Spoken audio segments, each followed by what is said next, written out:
Fireworks at 10 a.m. on a Tuesday morning? Oh shit, it's July already?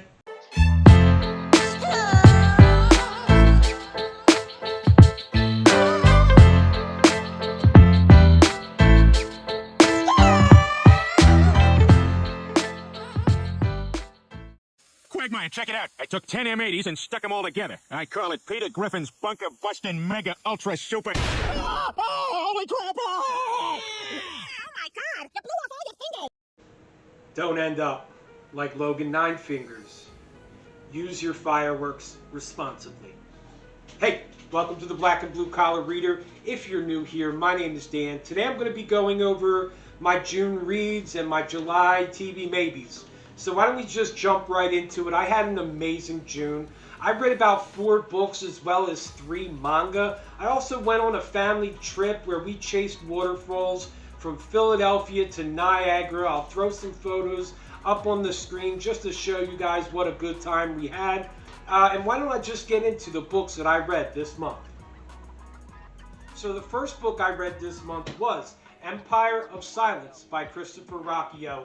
This is the first book in the Sun Eater series, and this was just an amazing book. There was a lot of setup going on, a lot of character building. This is a first-person retelling of our protagonist's life by the protagonist, Hadrian Marlowe. It's kind of like A Name of the Wind, and you know, there was a lot of setup. We got to see him with his family as he escapes his family to try to become the person that he wants to become in life, not the person that his parents expect him to become. We got a lot of world building and the political makeup and the religious makeup within this world. Earth is actually kind of like a god in this story, and a lot of people pray to Mother Earth. And the religious kind of premise is that, you know, Mother Earth promised the stars to us, and that we were the first beings to enter the universe, and that no other being existed before human beings. And it was very interesting to get into this world, getting into the mind of our protagonist, Hadrian Marlowe, and the writing style was just absolutely superb. I can't wait to jump into the second book of this Sun Eater series. I'll probably get into that maybe in August, but we will be discussing this book in its entirety, a spoiler-filled review with Christopher Navo and Scott from the Bald Booktuber, as well as, I believe, Nate as well. He's going to join us. We're going to do spoiler ramblings about what we thought of Empire of Silence within the next coming months. The next book I read is Uzumaki by Junji Ito. This is a very horror-esque manga with, you know, it has cosmic horror, body horror. This was just a very fresh and unique story about a coastal town in Japan that is haunted by a spiral. And I just love the artwork in here. It's like nothing I have ever seen. The way Junji Ito incorporates the spiral into his artwork, into the themes, and into the story itself were just absolutely genius. I really enjoyed this book. I gave it a high 4-star. I'll probably be jumping into more Junji Ito later down the line. I've already looked into Tomy, but yo, these things ain't cheap. At 50 a pop, man, I don't know if I can keep jumping into things like Uzumaki and Berserk, because, you know, I'm on a budget these days. So, yo, the next thing I read and jumped into, like, you know, after I did Uzumaki, I was like, man, I really got to give this manga thing a shot. So I went out there, I started researching, and I ran into this manga. I hit up a booktuber, and he suggested this manga. It was right up my alley. It's very dark, fantasy, dystopian, and I just, that was something I wanted. I wanted faster stories with some imagery like comic books, and this is what I picked up. The Doro Hedoro. Wow, this story is amazing. The art is very cool. The art is very kind of rough around the edges and hard, but that really provides some ambiance to your reading experience and the atmosphere of the story. This is about a city called the Hole, and magicians enter this city through a door portal, and they actually start experimenting on the citizens of this town. A lot of citizens are being turned into bugs and lizards and dying as a result. Our main guy that we follow, Cayman, he has like a lizard head, and he's looking for the sorcerer who turned him into this lizard. He's actually immune to magic, and he runs into sorcerers who try to, experiment more on him, and he just lights them and chops them up. He also has somebody living inside him. In order for him to find the sorcerer, what he does is he bites down on their head, and while they're in his mouth, this person comes out of the dude's mouth, looks at the person that is in Cayman's mouth, and is like, either he's the one or he's not the one. And when Cayman lets him go, if he's not the one, he's done. And I really dig this story. A lot of dark magic, a lot of dark themes, and very, very funny. I suggest Doro Hedoro for anybody that's into dark magic and wants to jump into manga.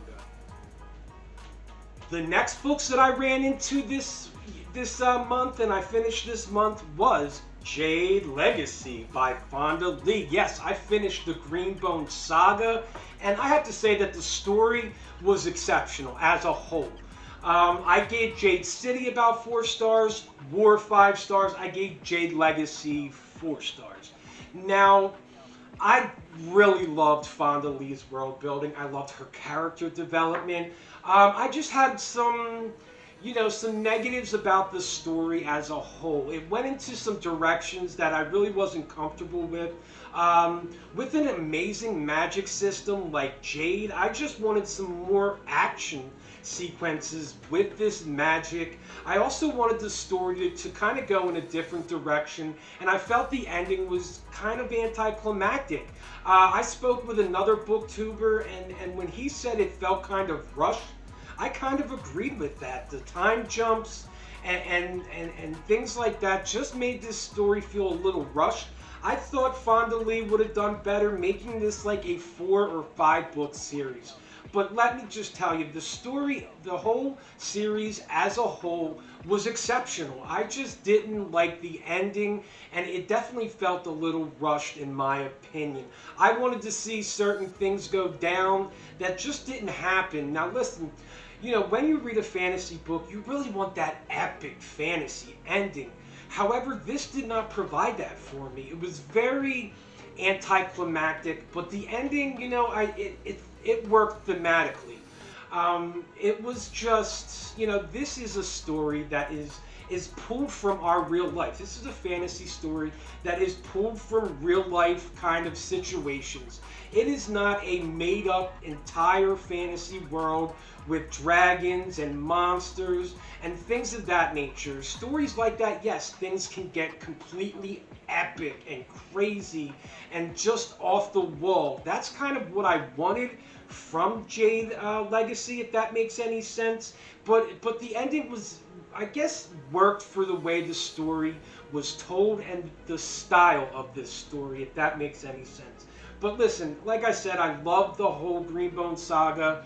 And I would suggest it to anybody who is really into, family gangster settings with cool magic and just an amazing world with politics and trade and different countries. It was just done very well. Now the next series I want to talk about, the next urban fantasy that I got into this month, is the War of the Rose Throne.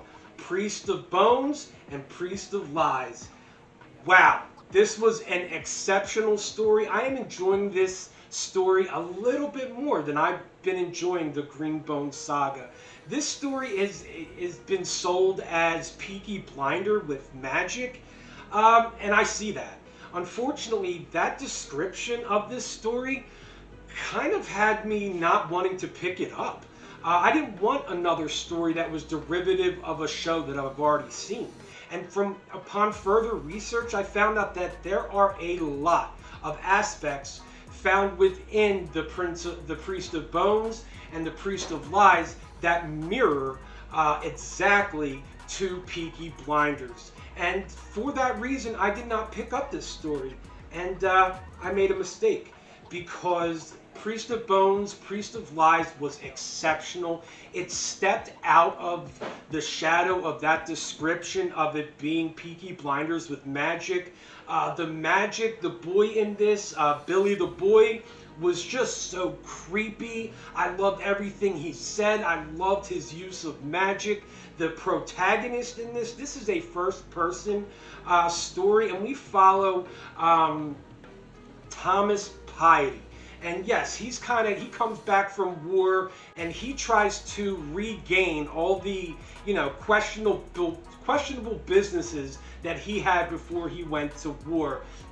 Horse racing, gambling, prostitution, alcohol, all these things that, that his family was running before the war. He comes back and they had all been taken from him, and he ends up to get it back with a strong hand. And this story was amazing. The character work was awesome. You really got the feeling of how well these relationships were built between, Thomas Piety's brother Joachim and Thomas's second, Bloody Ann. What a great character. You get great names, great gangster names like Bloody Ann, Billy the Boy, Fat Luca. It was just an exceptional story, and definitely steps out of the shadow of being compared to Peaky Blinders. I would suggest that anybody that enjoys dark fantasy, go get this one immediately. The next one that I have been slugging through is Memories of Ice by Steven Erikson.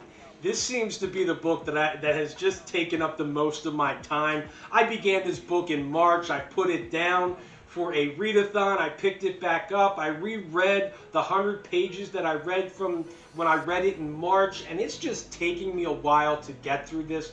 This is a dense story with multiple POVs and multiple plot lines going on, but man, what an amazing story. Steven Erikson's imagination is just like no others I have ever experienced. I am thoroughly enjoying this. I'm halfway through it, and when I finally finish it, I'm sure it's going to be one of my favorite books of this year. So yeah, I'm going to continue reading Memories of Ice by Steven Erikson. I also started The Passenger by Cormac McCarthy. I think that's upside down. It actually is supposed to be like that. But I have already about 100 pages in The Passenger, and I'm just waiting for Cormac to hit me with his themes and his, why he wrote this story. It's turning out to be kind of a mystery, and I'm just kind of really intrigued by it. It's a lot easier to read than Blood Meridian. It's definitely less graphic than Blood Meridian, but I really like how the story is structured. I can follow along really easily. The prose aren't as purple and convoluted. It's kind of an easier read than Blood Meridian, and I am thoroughly invested into The Passenger. I'll finish that in July as well. The last 3 books that I'll be getting into in July are going to be The Black Guard by A.J. Smith. My buddy hit me up, begged me to read the first chapter, and I was definitely hooked right from the first chapter. It's really given me a Game of Thrones vibe to it, and I can't wait to continue on with The Black Guard by A.J. Smith. I also am going to read Wistful Ascending by J.C.M. Byrne. If anybody out there is going to pick up this book this month, let me know. Let's buddy read it. Let's talk about it. I can't wait to jump into this and do a dedicated review to Wistful Ascending by J.C.M. Byrne. Also, I'm going to be reading The Spear That Cuts Through Water. I've said this before. Evie from She Was Only Evie sent me this book, and I just can't wait to jump into it. I've heard that this book is very different. It's unique. It's fresh. And I just can't wait to jump into the story and find out what everybody is saying about it. I've heard so many good things. Evie has sent this book to a bunch of booktubers, and each person has said what a wonderful book this Ascends is. I just can't wait to jump into The Spear That Cuts Through Water by Simone Jimenez. Hey, thank you for sticking around for my June wrap-up and my July TBR. I want you to know that I started a Discord with some booktubers from the class of 2023. Come by, check us out. Let's get some dialogue on some of these books that we all read. And hey, maybe you can suggest a book that I'll read and review on my channel. Or if you just want to hang out, talk about books, talk about art, writing, whatever. Everything is in this Discord. I'd love to see you guys there. I'll leave a link down in the description. So hey, thanks for sticking around for this entire video, and let's do like I always tell you to do. Let's keep growing to be better people. Let's keep growing to be better readers, and I will see you guys on that flip side. Peace.